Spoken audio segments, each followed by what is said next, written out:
మౌనము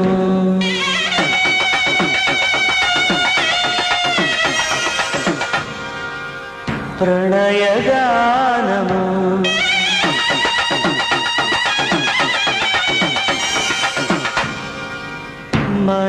మనసుదానము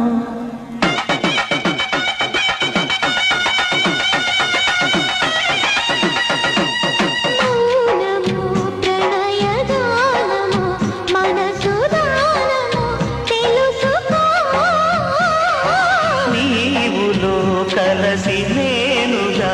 అలసి తోడుగా పిలిచి వలచాలే చిలనే చిగురించిన శిల్పం చెలిగా పిలిచే